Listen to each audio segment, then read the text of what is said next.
അപ്പൊ നമ്മള് ഇതിന്റെ ഉള്ളിലേക്ക് വന്നപ്പോ പാർക്കിന്റെ ഉള്ളിലേക്ക് കയറിയപ്പോ ഇവിടെ ഒരു ചെറിയൊരു ഗുഹ പോലെ ഒരു സംഭവം ഉണ്ട്. ഇതിലൊന്ന് കയറിയേക്കാൻ പറ്റും.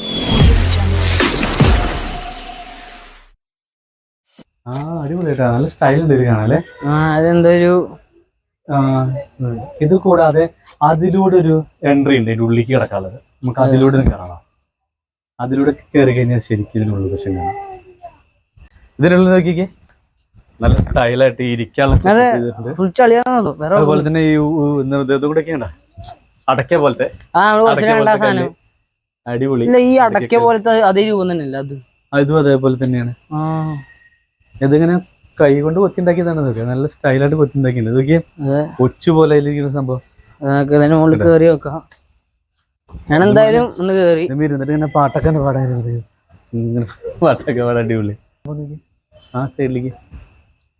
ആ സൈഡിലുണ്ട് കൊത്തിയിരിക്കുന്ന വെട്ടയിലോണ്ട് കൊത്തിയിരിക്കുന്നതാണ്. ആപ്പിള് ചിഹ്ന കൊത്തിയിരിക്കുന്നത്.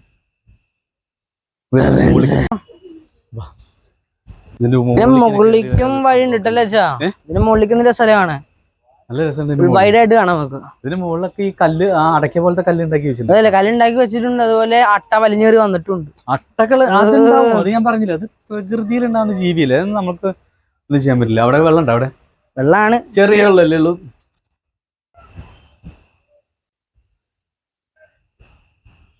നല്ല സ്റ്റൈലായിട്ട് ഇതൊരു പാർക്കും കൂടി വന്നു കുട്ടികൾക്ക് വേണ്ടിയിട്ട്. കാരണം ഇത് കൂടെ ഒരസി ഇറങ്ങാനുള്ള ഒരു സംഭവം ചെയ്തിട്ടുണ്ട് അവിടെ. അങ്ങനെ കുട്ടികളെ ഒരസി ഇറങ്ങാനുള്ള ഒരു സംഭവം ചെയ്തിട്ടുണ്ട്. അവരോട് വന്ന് ഇരിക്കാനുള്ള സംഭവം, ഒളിച്ച് കളിക്കാനുള്ള ഒരു സംഭവം, ഒരു പ്രത്യേക നമ്മുടെ ഈ ഒരു ഗെയിം പോലെയും. അതുപോലെ തന്നെ ടിപ്പു സുൽത്താന്റെ കോട്ട കണ്ടിട്ടുള്ളവർക്ക് മനസ്സിലാക്കാം. അതിന്റെ ചെറിയൊരു മാതൃക പോലെ. ശരിയാ, ഞാനിവിടെ വന്നിട്ടുണ്ടല്ലോ, ഇത് ഞാൻ ശ്രദ്ധിച്ചിട്ടില്ല കേട്ടോ. അതെ, ഞാൻ ഇതുവരെ ശ്രദ്ധിച്ചിട്ടില്ല. അപ്പൊ നമുക്കിത് ഇറങ്ങി നോക്കാം. നമ്മൾ ആദ്യം കയറിയ വഴിയില്ലേ, അല്ലെ? ആദ്യം കയറിയ വഴിയാണത്. അവിടേക്ക് എത്തി വീണ്ടും. കാരണം ഇത് വേറൊരു സ്ഥലത്ത് കൂടെ കേറിയിട്ട് ഉള്ളില് വന്ന് ഉള്ളിന്ന് മുകളിൽ കൂടെ കേറിയിട്ട് ഇറങ്ങാൻ പറ്റും. അങ്ങനെയാണ് ഈ സംഭവം കൊടുത്തിരിക്കുന്നത്. കൊള്ളാല്ലേ, അടിപൊളി. നോക്കിക്കേ, വണ്ടി ചക്രം പോലെ കല്ല്, ചക്രം പോലത്തെ കല്ല്. ഇതിന്റെ കമാനം കണ്ട അടിപൊളി. അതെ, ശക്തൻ തമ്പുരാൻ കൊട്ടാരം ഒരു കാലത്ത് കൊച്ചി ഭരിച്ചിരുന്ന പെരുമ്പടപ്പ് സ്വരൂപത്തിന്റെ വകയായിരുന്നു.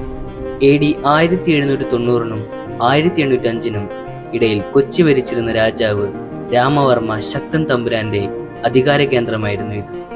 കൊച്ചി രാജവംശത്തിന്റെ സുവർണ കാലഘട്ടമായി അദ്ദേഹത്തിന്റെ ഭരണം കണക്കാക്കപ്പെടുന്നു.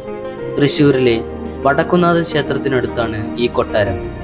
മെയ് മാസത്തിൽ നടക്കുന്ന വാർഷിക ഉത്സവമായ തൃശ്ശൂർ പൂരം ഉത്സവത്തിന് തുടക്കം കുറിച്ചത് ശക്തൻ തമ്പുരാനാണ്. പാറമേക്കാവ് ഭഗവതി ക്ഷേത്രത്തെയും തിരുവമ്പാടി കൃഷ്ണക്ഷേത്രത്തെയും പ്രതിനിധീകരിക്കുന്ന ടീമുകൾ വടക്കുന്നാഥൻ ക്ഷേത്രത്തിന് മുന്നിൽ ആനകൾ, താളവാദ്യങ്ങൾ, ഡ്രംസ്, വെടിക്കെട്ട് തുടങ്ങിയവയുമായി മത്സരിക്കുന്നു. കൊട്ടാരം ഒരു കാലത്ത് വടക്കേച്ചിറ കോവിലകം എന്നറിയപ്പെടുന്നു. രാജാവാണ് ഇത് ഇന്നത്തെ രൂപത്തിലേക്ക് പുതുക്കി പണിയുന്നത്. ടിപ്പു സുൽത്താന്റെ സൈന്യവുമായുള്ള സന്ദർശനം പോലുള്ള ചില പ്രധാന സംഭവങ്ങളുടെ ചരിത്രം, അവശിഷ്ടങ്ങൾ കൊട്ടാരത്തിൽ സൂക്ഷിക്കുന്നു. ഇവിടെ താമസിച്ചിരുന്ന രാജകുടുംബത്തിലെ അവസാനത്തെ അംഗം ചൗവരയിൽ തീപ്പറ്റ വെളിയ തമ്പുരാന്റെ കൊച്ചുമകനായ രാമവർമ്മ ഭരതൻ തമ്പുരാനായിരുന്നു. അതുപോലെ തന്നെ വളരെ പഴയതും പവിത്രവുമായിട്ടുള്ള ഒരു സർപ്പക്കാവുമുണ്ട്. അപ്പൊ നമ്മള് പാലസിന്റെ ഫ്രണ്ടിലോട്ട് വന്ന് നമ്മൾ ഇതേ എൻട്രി നമ്മളിങ്ങനെ പോയി ഒരുപാട് ഉദ്യാനങ്ങളും കാര്യങ്ങളൊക്കെ നമ്മൾ കാണിച്ചു നമ്മള് കണ്ടു. അപ്പൊ അത് എന്നിട്ട് നമ്മള് റൗണ്ട് ചെയ്തിട്ട് നമ്മൾ ഇങ്ങനെ വന്നു. നമ്മൾ ഫുള്ള് റൗണ്ട് ചെയ്ത് പുറത്തും കൂടെ ഫുള്ള് റൗണ്ട് ചെയ്തിട്ട് നമ്മളിവിടെ വന്ന് ഇവിടെ ഒരു പാർക്ക് ഉണ്ടായിരുന്നു, ഒരു കാവൊക്കെ ഇട്ട് അവിടെ ഇറങ്ങി നമ്മൾ വന്നിട്ട് നമ്മളിപ്പോ വീണ്ടും രണ്ട് മഹാരാജാക്കന്മാരെ കണ്ടു നമ്മളില്ലേ. രാമവർമ്മ തമ്പുരാൻ കൊച്ചി രാജാവ്, അതുപോലെ രാമവർമ്മ ശക്തൻ തമ്പുരാൻ, രണ്ടുപേരെയും കണ്ടു. അപ്പൊ നമ്മൾ എന്നിട്ട് ഇവിടെ തന്നെ നമ്മൾ ആ എൻട്രി തന്നെ വന്ന് കാണുന്നത്. ഇവിടെ നിൽക്കുമ്പോ ഒരു പ്രത്യേക ഒരു സ്റ്റൈലാണ് കൊട്ടാരത്തിന് മുന്നിൽ വന്ന് നിൽക്കുന്നത് അല്ലെ. അതിന്റെ അത് രാജാക്കന്മാരെന്ന് പറഞ്ഞാൽ നമ്മള് പണ്ട് രാജ്യം ഭരിച്ചിരുന്ന രാജാക്കന്മാരുടെ കൊട്ടാരാണ്. അതായത് നമ്മുടെ പ്രിയപ്പെട്ട തൃശ്ശൂരത്തെ ശക്തൻ തമ്പുരാൻ അതിന്റെ കൊട്ടാരാണത്. അപ്പൊ അതിനൊരു പ്രത്യേകത വേറെ തന്നെയാണ് കേട്ടോ. അപ്പൊ നമ്മൾക്ക് എന്തായാലും ഇനി അടുത്തൊരു വീഡിയോയുമായി നമുക്ക് വീണ്ടും കാണാം. അതുവരേക്കും നന്ദി, നമസ്കാരം.